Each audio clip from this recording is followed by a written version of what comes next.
सबसे पहले हम नए साथियों का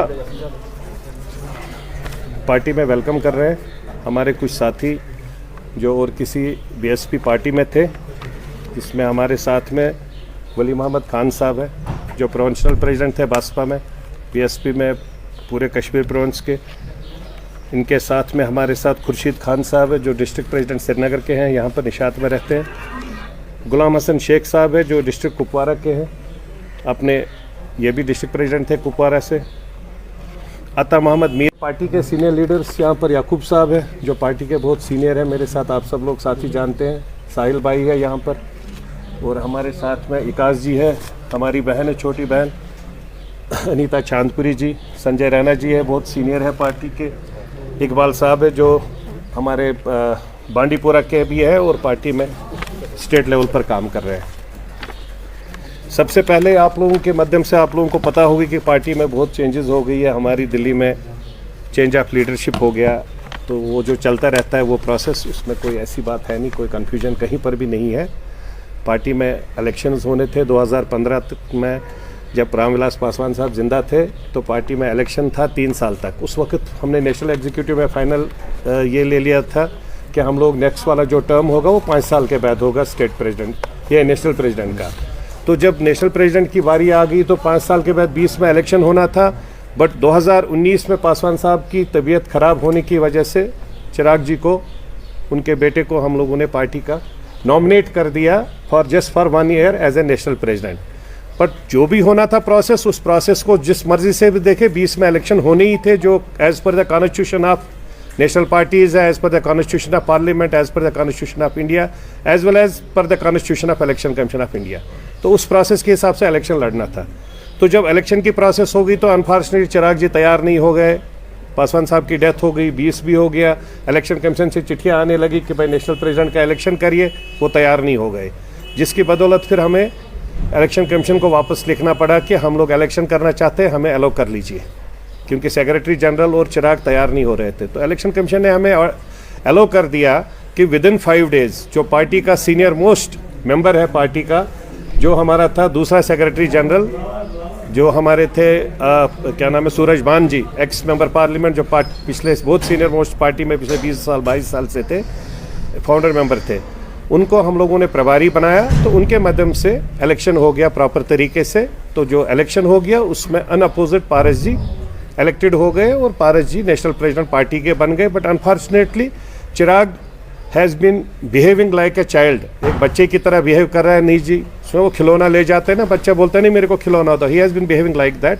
otherwise he is my younger brother, छोटा भाई है, but politically he has become very much immature now. जब नेशनल प्रेसिडेंट पार्टी का बन गया तो ही शुड फॉलो, और जो नेशनल प्रेसिडेंट बन गया वो भी रामविलास पासवान साहब के छोटे भाई है। 9 बार MLA रह चुके हैं बिहार में, 4 बार कैबिनेट मिनिस्टर रह चुके हैं, 2 बार लीडर ऑफ द अपोजिशन रह चुके हैं, आज भी मेंबर पार्लियामेंट है। तो वो इसलिए समर्थन दे रहे थे कि पासवान जी ने बोला था मेरे बेटे का ख्याल रखना, इसके साथ में खड़ा होना। बट पार्टी भी चलानी है, पार्टी में ऐसा डिसीजन ले गया 134 सीटों पर जिस तरीके से बिहार में अलग इलेक्शन लड़ा गया, उससे बड़ा रिवोल्ट हो गया पार्टी में। MLC निकलने लगे, MLAs निकलने लगे, जिससे हमारे 5 MPs जो है उनमें से 5 MPs में 3 MPs दूसरे साइड से बॉडी में स्टार्ट हो गए थे। तो इसलिए एनीवे अब हम मुबारकबाद देते हैं अपने नेशनल प्रेसिडेंट को, हमारे कश्मीर प्रोविंस के टीम की तरफ से। उनको सेंट्रल गवर्नमेंट में फूड प्रोसेसिंग मंत्री बनाया गया। तो उसके माध्यम से हम लोगों ने अपना एक प्रपोजल भी बनाया है कि हम लोग चाहते हैं जिस तरीके से रेलवेज़ के टाइम में, पार्टी की तरफ से रेलवेज़ के टाइम में कश्मीर में हमने पासवान जी के माध्यम से रेलवे लगवाया। आप सब लोगों को पता है, बहुत बड़ा डिस्कशन हुआ इस पर, 60-70 हज़ार लोगों को रोज़गार मिला। स्टील मंत्रालय के टाइम में स्टील प्लांट लगवाया। उसी तरीके से हम लोगों ने इस पर काम करना स्टार्ट कर दिया है।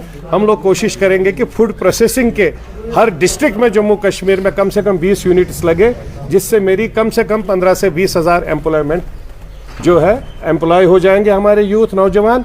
और जो अनएम्प्लॉयमेंट है वो कुछ हद तक हम लोग कहेंगे कि 1-2-3% में हम लोग कोशिश करेंगे अपनी पार्टी की तरफ से हम बेरोजगार बच्चों को रोज़गार दे दें। उसमें कोई भी प्रोसेस कोई डिफ़िकल्ट नहीं है, सिंपल सा फूड प्रोसेसिंग मंत्रालय का पोर्टल में आपके माध्यम से, इसको प्लीज़ अच्छे तरीके से कोट करें। मैं आपके माध्यम से सभी नौजवान युवाओं को जो पढ़े लिखे हैं, पोर्टल खोलें, फूड प्रोसेसिंग यूनिट की वेबसाइट खोलें, वहाँ पर उसमें एंट्री करें और एंट्री करके हर डिस्ट्रिक्ट से अपने तरीके से उसमें यूनिट्स के लिए पार्टिसिपेट करें। जो स्कीमें वहाँ निकली है उसमें अपना प्रॉपर पेपर या जो भी प्रोसेस होगा, रिक्वायरमेंट्स जो भी होगी, उसमें अपने अपनी स्कीम्स के माध्यम से यूनिट्स में काम करें, यूनिट लगाने के लिए आए, जिसमें बहुत ऐसे यूनिट है जिसमें 50% प्लस सब्सिडी है, जिससे बच्चों को रोज़गार भी मिलेगा और अपने साथ वो हर एक बच्चा 5, 6, 7, 8 बच्चों को भी रोज़गार दे सकता है, क्योंकि इसमें सब्सिडी आपका कोल्ड स्टोरेज की बहुत यूनिट्स की ज़रूरत है जम्मू कश्मीर में, इन पर्टिकुलर कश्मीर वैली में, वो लगा सकते हैं। फ्रूट मेरा एप्पल यहाँ से जाता है पूरे देश में, वहाँ से आ जाता है जूस बन के, वहीं से जूस आता है बन के, और वही फ्रूट जो मेरा यहाँ से बाहर एप्पल जाता है उसी का जूस मेरे पास आता है, वही बिकता है। तो ये सब यूनिट्स हम लोग हर जगह में कशिर पठी वनो क्या चीज़ है, एर बादाम वालनट्स है, अखरोट है, जितने भी हमारे पास फ्रूट्स है आप देखिए कितने चेर चुनिन, इतने मतलब we have plenty, we have near about 100 types of items here in our place in particular valley, जिसके मदद से हम लोग इसमें फूड प्रोसेसिंग मंत्रालय के मदद से हम मदद कर सकते हैं, जिसमें हमारे युवाओं और बच्चों को रोज़गार मिल जाए। ये हमारा मेन इसमें आज का इशू था। दूसरे कुछ और एक इश्यूज़ है हमारे, और एक इशू मेरे पास कल आया था जो कश्मीरी माइग्रेंट भाइयों का है, जिसमें देखिए कश्मीरी माइग्रेंटों का क्या इशू है। कश्मीरी माइग्रेंटों का जो पीएम पैकेज क्रिएट हो गया था, that was a supernumerary seats. Supernumerary means that is an exceptional case as compare to जो बाकी सब जॉब निकलते हैं। इसके लिए just for the sake of कि भाई रिटर्न एंड रिहेबिलिटेशन की शायद प्रोसेस स्टार्ट की जाएगी, उस रिटर्न एंड रिहेबिलिटेशन को क्रिएट करने के लिए कुछ लोगों के लिए रोज़गार दिया था।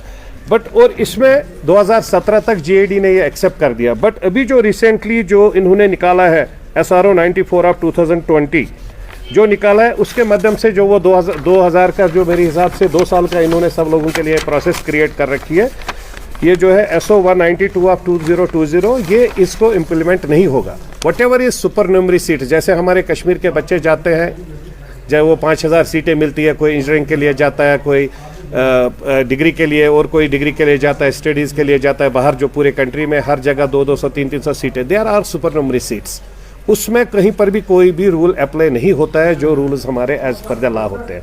तो इसलिए मैं इसमें I will speak to chief secretary, हम लोग इसमें गवर्नमेंट से भी बात करेंगे, दिल्ली में भी बात करेंगे कि अगर ये रूल इसके हिसाब से आता है तो इस रूल में जो सीरियल नंबर 194/2020 17/6/2020 में, और लेकिन अभी अब माइग्रेंट एम्प्लॉयज़ एक्ट जो है उसमें वो इम्प्लीमेंट नहीं हो जाएगा। तो इसलिए हम लोग कोशिश करेंगे कि इन सब चीज़ों से इनको दूर रखा जाए, जिससे जो लोग यहाँ पर आए हैं, अगर वो लोग यहाँ पर अपना रोज़गार के लिए आए हैं तो उनके लिए वही इम्प्लीमेंट रूल्स हो जाए एज़ पर द अदर। बाकी वो जो काम करना है, जो प्रोसेस है गवर्नमेंट की, हर एक एम्प्लॉय को जिस तरीके से करना है, that they have to do.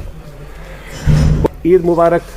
मैं अभी सभी भाइयों को इन एडवांस दे रहा हूँ पगह छ अर्फ, कल के ईद। मैं गवर्नमेंट से गुजारिश करूँगा हर जगह में बिजली पानी फैसिलिटी दे रखी जाए, और हर जगह में जहाँ पर भी कहीं पर भी कोई रिक्वायरमेंट्स है, जैसे राशन की रिक्वायरमेंट्स है, माश है ज़रूरत, ये वाला जो हमारी ईद है, ये हमारी बकरी ईद जिसको हम कहते हैं, जिसको कुर्बान वाली ईद कहते हैं। तो ये कुर्बान वाली ईद में हमारे भाइयों को इसमें कोशिश करें गवर्नमेंट की प्रॉपर तरीके से चेकिंग हो। फूड मिनिस्ट्री जो मेरे पास पहले भी थी, इवन मैं आज भी उसका डायरेक्टर हूँ कंज्यूमर फेडरेशन का, तो उसके माध्यम से भी हम लोग यहाँ पर भी डायरेक्टर से बात करेंगे कि जिसके माध्यम से हर दुकानों में चेक किया जाए, जो भी रेट्स हो वो प्रॉपर तरीके से, कहीं पर ब्लैक मार्केटिंग ना हो जिससे लोगों को डिफ़िकल्टी ना आ जाए, और जो भी सामान मिले वो साफ़ सुथरा मिले। यही हमारी आज प्रेस वार्ता थी।